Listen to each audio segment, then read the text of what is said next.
अस्सलाम वालेकुम, मैं हूं आपका एस्ट्रोलॉजर सलीम समी। आज फिर आपके लिए किसी नए टॉपिक के ऊपर बात करेंगे।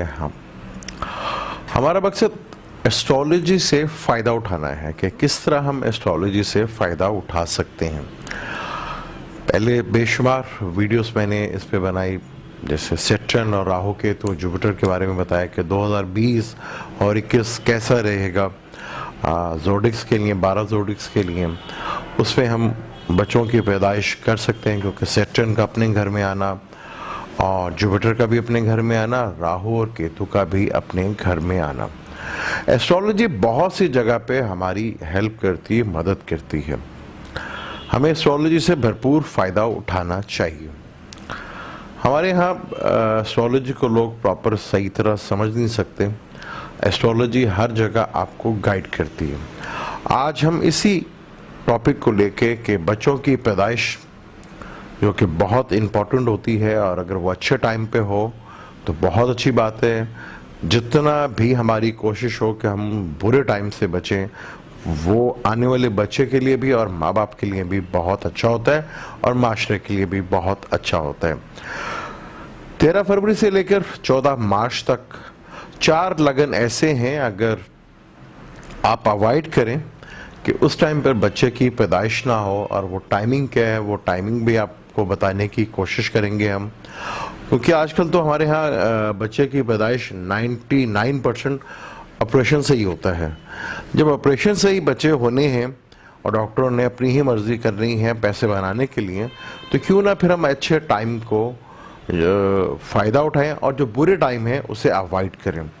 तो फरवरी से लेकर 14 मार्च तक जो 4 जोडिक हैं उसमें आपने अवॉइड करना है कि बच्चे की पैदाइश ना हो। टाइम मैं आपको बताता हूँ, 11 बजे से लेकर 58 मिनट तक, यानी 11:58 तक, 12 बजे कह लें कि 12 बजे से लेकर आपने 6:30 बजे तक यहाँ पे ये 3 लगन आ जाएंगे। अवॉइड करना है 12 बजे से लेकर 6:30 बजे तक। इस लगन में कोई भी बच्चा पैदा ना हो। टॉरस, जमनाई और कैंसर, ये वो लगन है 3 जो इकट्ठे आ रहे हैं, जिसमें बच्चे की पैदाइश जो है वो ठीक नहीं है। उसकी मुख्तलिफ डिटेल्स है, वो भी इंशाअल्लाह ताला आपको बताने की कोशिश करेंगे किसी और वीडियो में। लेकिन आज का मकसद है कि आपको ये बताया जाए कि ये 3 लगन जो 11:58 पर शुरू होगा, यानी कि 12 ही बज जाएंगे, और 6:30 बजे तक ये 3 लगन इकट्ठे चलेंगे। इन लगन्स में, इन टाइम के ऊपर बच्चे की पैदाइश नहीं होना चाहिए। और चौथा लगन है, उसमें भी आपने भरपूर अवॉइड करना है कि उस लगन में भी बच्चे की पैदाइश ना हो। और वो लगन है, सुबह का टाइम आएगा, ये कह लें कि 6 बजे, सुबह 6 बजे से लेकर 7:40 तक। आप मकर लगन है, कैप्रिकॉर्न लगन है, इसको कैप्रिकॉर्न लगन कहा जाता है, जद्दी का लगन कहा जाता है। इस लगन में भी आप अवॉइड करें कि बच्चे की पैदाइश ना हो। ये 4 लगन है, 3 लगन तो इकट्ठे ही आ रहे हैं, टॉरस, जमनाई और कैंसर, और चौथा जो लगन है वो कैप्रिकॉर्न है, जिसका टाइम शुरू होगा 6 बजे से लेकर 7:40 तक। इस टाइम पे भी बच्चे की पैदाइश नहीं होना चाहिए, चाहे वो मेल हो या फीमेल हो। बात यह है कि हमें एस्ट्रोलॉजी से अच्छे टाइमों पे हमेशा जो है फ़ायदा उठाना चाहिए। टॉरस लगन जो है, उसका लगन का मालिक ही 8वें घर में होगा, सैटर्न के साथ होगा, जुपिटर 7वें में होगा।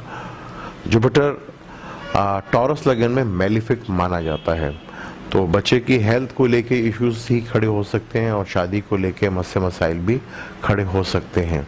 तो अवॉइड करना चाहिए, इस लगन में पैदाइश नहीं होना चाहिए। बुर्जोजा के 7वें घर में सैटर्न है, और वहीं पे वीनस का कंजक्शंस भी होगा, और 7वें का मालिक 6ठे घर में होगा, जो कि अच्छा नहीं है। बुर्जोजा से भी अवॉइड करना चाहिए, यहाँ से भी बहुत ज़्यादा अवॉइड जो है उस लगन पे अवॉइड ज़रूर करना चाहिए। इसी तरह कैंसर लगन है, कैंसर लगन में केतु और सन जो है वो आपके 7वें घर में बैठे हुए हैं, और राहु आपके ताले में बैठा हुआ है। ये भी लगन अच्छा नहीं है और 7वें और 8वें का मालिक छठे घर में बैठा हुआ है। सन जो कि आपके सेकंड का मालिक है वो 7वें घर में राहु के साथ ग्रहण योग बनाता है। ये योग अच्छा नहीं है। इसमें भी कैंसर लगन में भी अवॉइड करना चाहिए, बेशुमार प्रॉब्लम्स आ सकती हैं। इसी तरह कैप्रिकॉर्न लगन है। कैप्रिकॉर्न लगन का मालिक ही 12वें घर में बैठा हुआ है, जो कि बहुत अच्छी चीज़ नहीं है। 5वें का मालिक और 7वें का मालिक वो भी 12वें घर में बैठा होगा। तो जितना आप अवॉइड कर सकते हैं फरवरी के महीने में ख़ास तौर पर तो अवॉइड कीजिएगा। फरवरी के महीने में क्योंकि वीनस तो 25 के बाद से हाउस चेंज कर कैप्रिकॉर्न में आ जाएगा, लेकिन लगन का मालिक तो 12वें घर में रहेगा। तो यहाँ पे फरवरी के महीने में जितना भी आप अवॉइड कर सकते हैं तो कर लें तो ज़्यादा अच्छा है, क्योंकि वो लगन में आएगा तो केतु के साथ भी उसका कंजक्शन हो जाएगा। इन 4 लगन में बच्चों की पैदाइश नहीं होनी चाहिए। फरवरी से लेकर मार्च तक अवॉइड कीजिएगा, आपको फ़ायदा होगा। अगर इस टाइम में आप बच्चे पैदा नहीं करते, डॉक्टर से रिक्वेस्ट करके टाइम ज़रा आगे ले लेते हैं, तो आप अपनी ज़िंदगी में जो आने वाली प्रॉब्लम्स है उसे वक्त से पहले ही आप ठीक कर सकते हैं। एस्ट्रोलॉजी यहाँ पर आपको पूरा गाइड करती है। अगर अभी तक आपने मेरे चैनल को सब्सक्राइब नहीं किया तो प्लीज़ उसे सब्सक्राइब कर लीजिएगा और बेल के बटन को ज़रूर दबा लीजिएगा। अब मुझे दें इजाज़त, फिर किसी नए टॉपिक पे आपसे मिलते हैं। अल्लाह हाफिज़।